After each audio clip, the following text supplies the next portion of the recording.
বান্দরবনে যতগুলো সুন্দর জায়গা আছে, মন টানার মতন, কেড়ে নেওয়ার মতন, স্বপ্নের মতন, তার মধ্যে বান্দরবনে রেমাক্রি অসাধারণ এক জায়গা।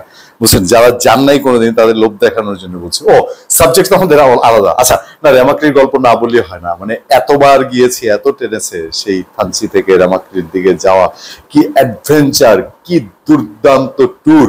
হ্যাঁ, থ্রিলিং, সেই যে বড় বড় পাথর, হ্যাঁ, সেই সব পাথরের মধ্যে দিয়ে তারপরে সেখান থেকে নাফাকুম, আমিয়াখুম, থুইসুই পাড়া, কি অ্যাডভেঞ্চারাস ট্যুর করেছি এক একটা।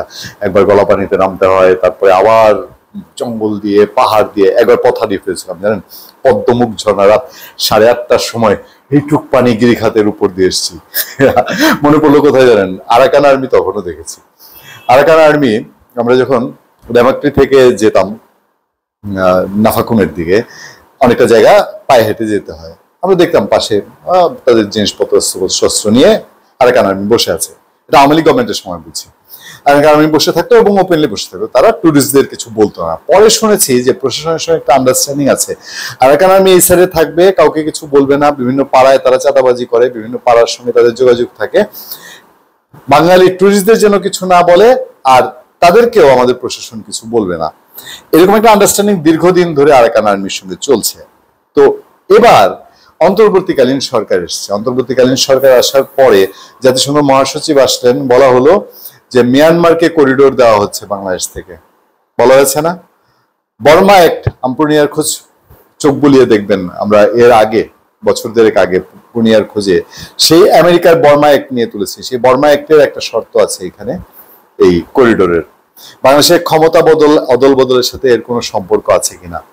এবার যে খবরটি খুব ইন্টারেস্টিং। সেই আরাকান আর্মি উৎসবের নামে অস্ত্রশস্ত্র নিয়ে তারা ওই রেমাক্রি এলাকায়, ওই যে আমার মন ভোলানো, মন কাঁদানো রেমাক্রি এলাকায়, সেখানে তারা অনুষ্ঠান করেছে।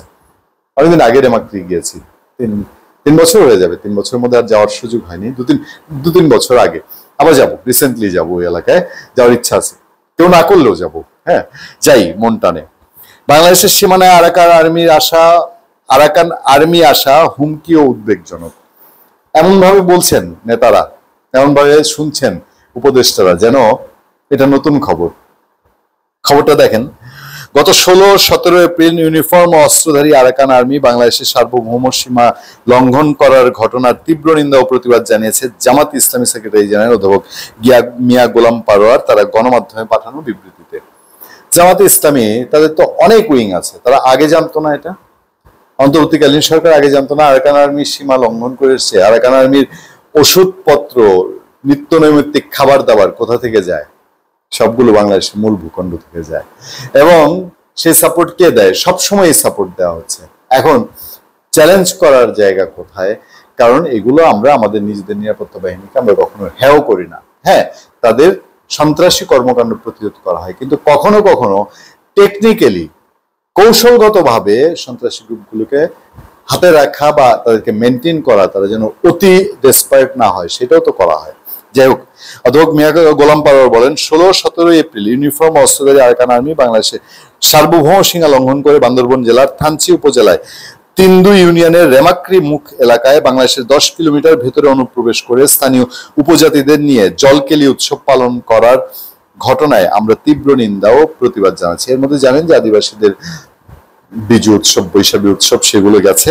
তিনি বলেন, তারা শুধু জলকেলি উৎসবই পালন করেই ক্ষান্ত হয়নি। উৎসবের সচিত্র ভিডিও তারা সামাজিক যোগাযোগ মাধ্যমে অ্যাকাউন্টে শেয়ার করেছে। আরাকান আর্মির রাজনৈতিক শাখা ইউএলএ এবং স্থানীয় জনগণ ঘটা করে এই উৎসবে অংশগ্রহণ করেছে।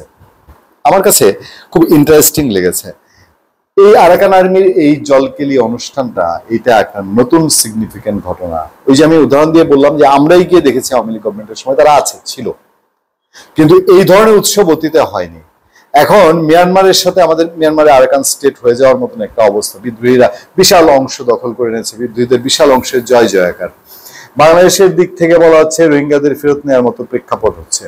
আচ্ছা, বাংলাদেশের কূটনৈতিক বিজয় আমরা অবশ্যই প্রত্যাশা করি এবং কামনা করি বাংলাদেশে ডক্টর ইউনূস সরকার একটা কূটনৈতিক বিজয় অর্জন করুক। এটা আমার দেশের স্বার্থে, আমার এটা কামনা করতে কোনো অন্যায় নেই, দোষ নেই। যদি তিনি পারেন করেন, তবে বাংলাদেশের স্বাধীনতার সার্বভৌমত্ব অক্ষুণ্ণ রেখে যেটা জামাত ইসলামী বলছে, নিশ্চয়ই অন্য রাজনৈতিক দলগুলো এই ব্যাপারে কনসার্ন আছে।